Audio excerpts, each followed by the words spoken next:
Železnice od dnes začínajú rekonštrukciu ďalších tratí. Stáť to má takmer 250 miliónov. Pozrite si teraz záznam tlačovej besedy ministra dopravy Ráža a generálneho riaditeľa železníc Ivana Bednárika. Dnes sme si vás tu pozvali, aby sme vám ohlásili v podstate významný posun k bezpečnejšej, rýchlejšej, spoľahlivejšej železničnej doprave. Dnešným dňom spúšťame v podstate rekonštrukciu až 8 tratí, ktoré budú naprieč celým Slovenskom. Ak mám vybrať nejaké príklady, tak bude sa napríklad rekonštruovať železničná trať toho mostu v Telgarte, tá by som povedal až ikonická, ktorú máme na viacerých fotkách, ktorá sa postavila za prvej svetovej vojny, ale bude sa rekonštruovať aj táto časť trate. Dohromady tieto rekonštrukcie budú až za 220 miliónov eur a sú plne financované teda z plánu obnovy. Pri začiatku našej administratívy sme naozaj dali železniciam Slovenskej republiky úlohu, aby urýchlene začali s verejnými obstarávaniami na rekonštrukcie trati. Dali sme si vtedy taký pomyselný cieľ, aby mali pouzatvárané verejné obstarávania na aspoň 1 miliardu eur. A myslím si, že dnes môžeme povedať, že zhruba okolo 500 miliónov sa hýbeme, čo sa už podarilo poukončovať verejné obstarávania, pretože tak ako pri ZSSK pripraveným šťastie praja tam, kde máme ukončené povolovacie procesy, tam, kde máme ukončené verejné obstarávania, tak tam sa veľmi potom ľahko žiada o zdroje z Európskej únie, kde vieme byť úspešní. Tieto peniaze sme mali pripravené na rekonštrukcie tzv. Zvrškov, ale budú sa meniť aj napäťové káble, budú sa rekonštruovať mosty, budú sa rekonštruovať nástupišťa. To znamená, toto sú veľmi podstatné zdroje, ktoré ŽSR, a teda železnice na Slovensku, železničné trate na Slovensku, trate v regiónoch naozaj veľmi potrebujú.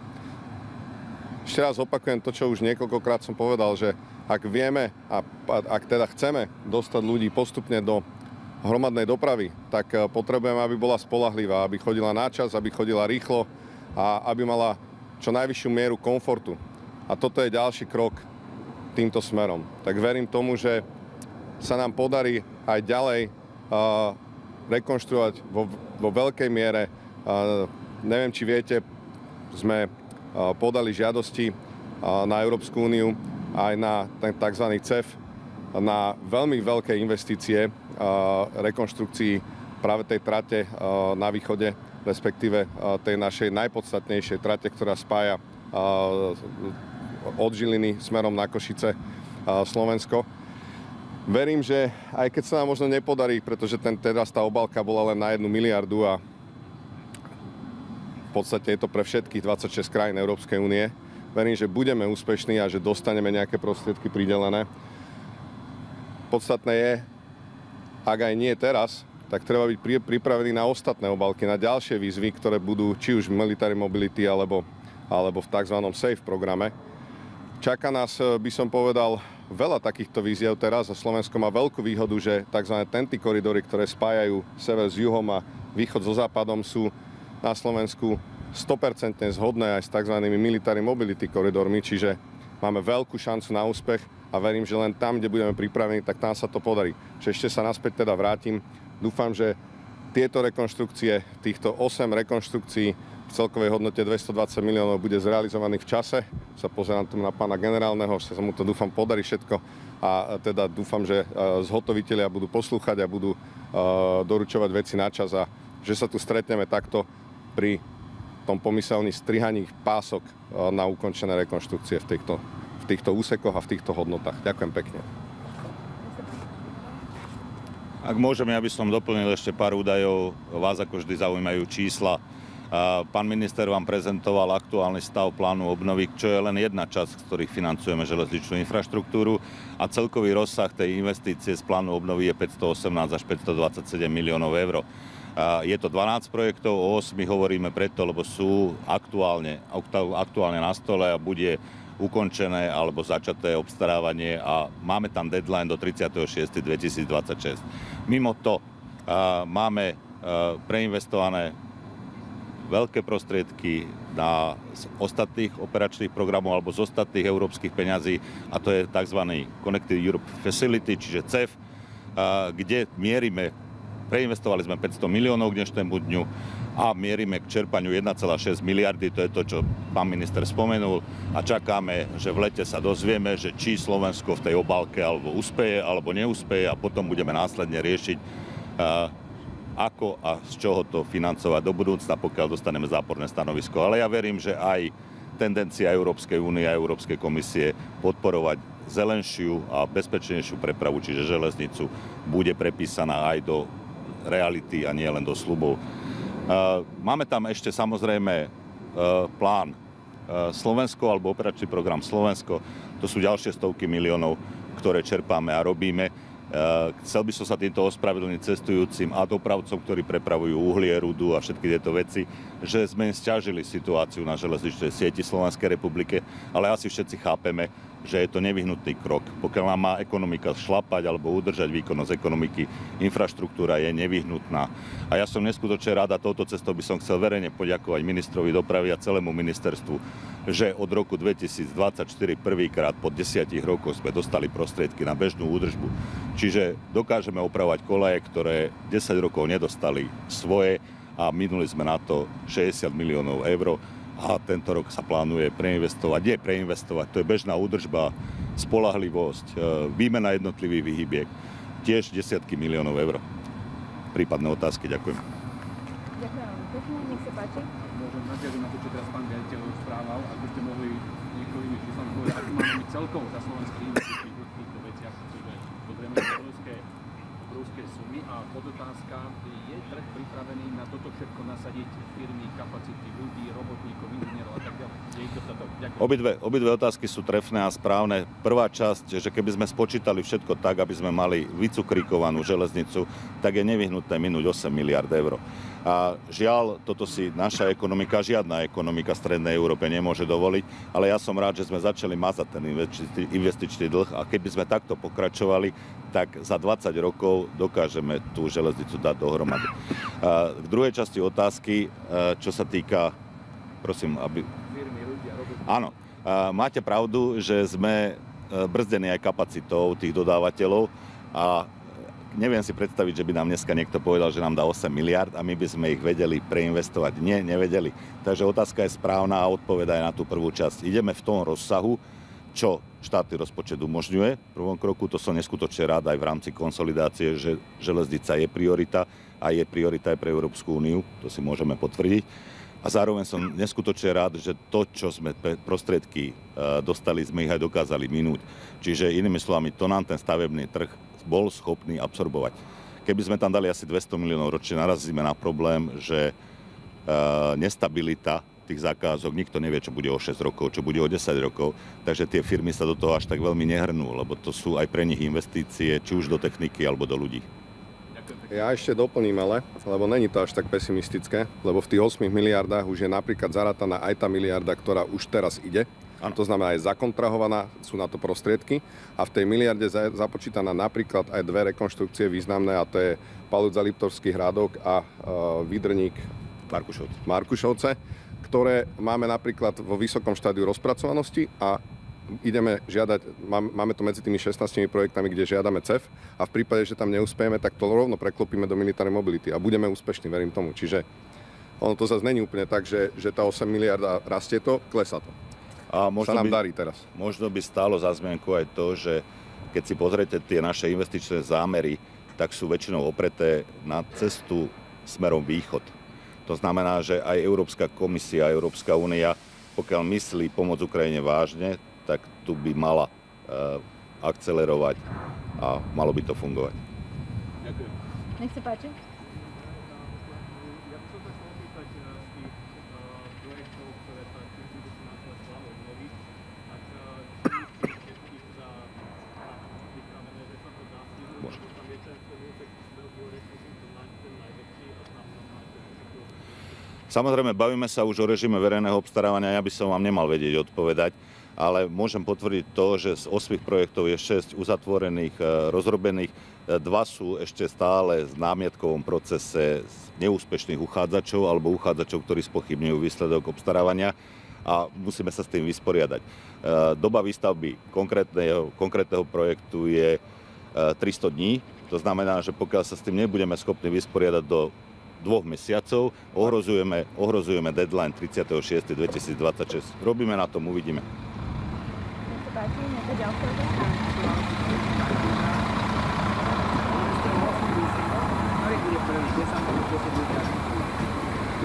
To bude prvý hotový alebo začatý? Hotový. Prvú stavbu budeme odozdávať a ja vám ju konkretizujem, aby som bol presný. Prvú stavbu budeme odozdávať, myslím, že na začiatku roku 2026. 11.5.2026 máme priepustnosti trate Bratislava Rača Leopoldov. To je vlastne viac vlakov budeme môcť vypravovať a úzke hrdlo odstránime, takže skvalitníme. Pri každom jednom projekte máme deadline. Margecany, Červená skala máme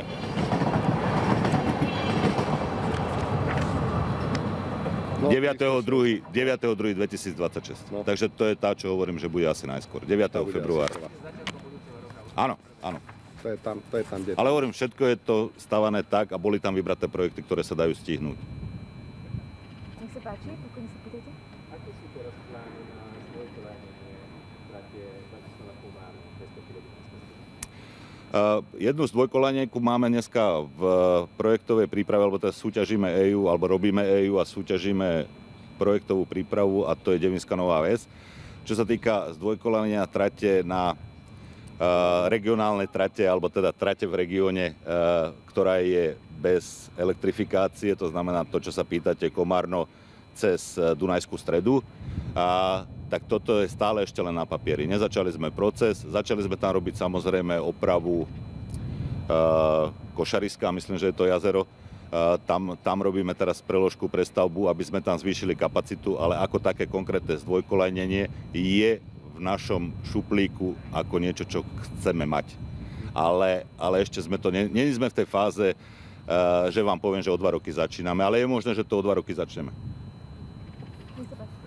Slovenská televízia, by sa nám povedal, že ktorý projekt je najakutnejší, alebo teda ktorá časť železnice je na tom najhoršie? Tak napríklad nám sa podarilo to, že v tomto roku historicky prvýkrát sme spustili brusnú kampaň, to znamená, že sme prebrúsili všetky koleje na Slovensku. To sa nikdy nerobilo v minulosti, takže videli ste tu aj stroje, ktoré nám upravili trate, aby boli komfortnejšie pre cestujúceho a aj bezpečnejšie. Čiže vďaka investíciám zo SIHu a úverom zo SIHu sme zakúpili aj diagnostické vozidlá, takže dneska máme relatívne presné poznanie o tom, že kde máme najväčší problém. A to sú skryté lomy kolají, to sú proste nekvalitné zvary a nesúbeh kolají a všetky tieto veci. Takže v obraze sme. Ale keby som vám mal konkrétne odpovedať teraz, že ktorý úsek je najnebezpečnejší, alebo nie najnebezpečnejší, najmenej bezpečný, lebo kritéria bezpečnosti sú pre nás prvoradé, tak vám poviem, že to sa pôjdeme prejsť a ukážem vám to prstom. Na každom kilometri trati nájdete úsek, ktorý čaká na to, že budeme mať na to peniaze. To je žiaľ Bohu 20 rokov neinvestícií. Nech sa páči, pán Jarek.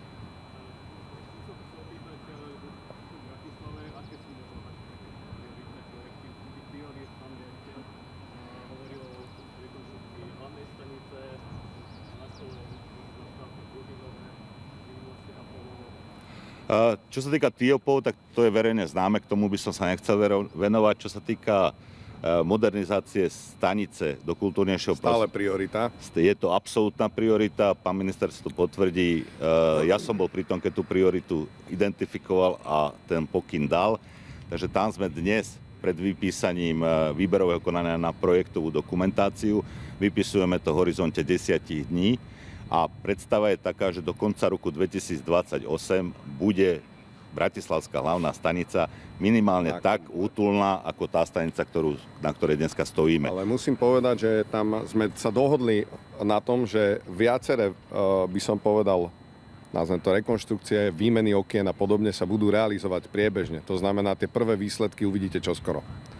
To znamená, dokončené v takom stave, v akom si to predstavujeme, to bude až v tomto datume, ale naozaj viaceré úpravy, ktoré je možné spraviť bez toho, aby sa vydávali stavebné povolenia, bez toho, aby ten proces povolovací bol zložitý, tak tie budú hotové ešte, by som povedal, prvé veci by sme mali vidieť tento rok. Prvá fáza začína o 6 mesiacov. No. To je to verejné obstarávanie, takže nejaký čas na to treba. Nech sa páči, ďalšia otázka.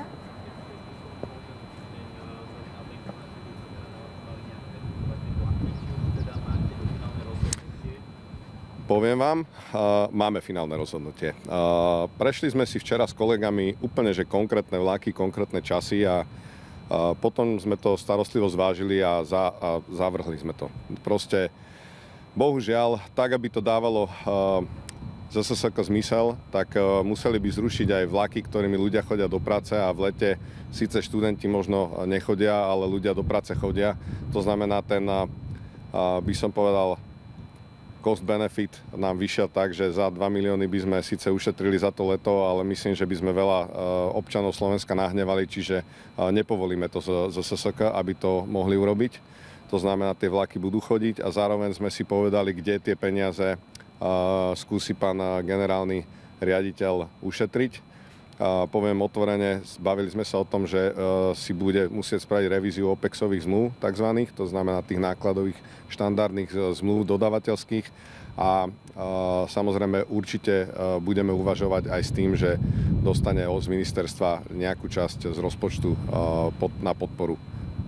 Ťažko to vychádzajú teraz tie čísla v tom období konsolidácie. Musíme pracovať, koľko sa dá, ale rušiť vlaky na leto, to sme si naozaj zhodnotili, že neurobíme.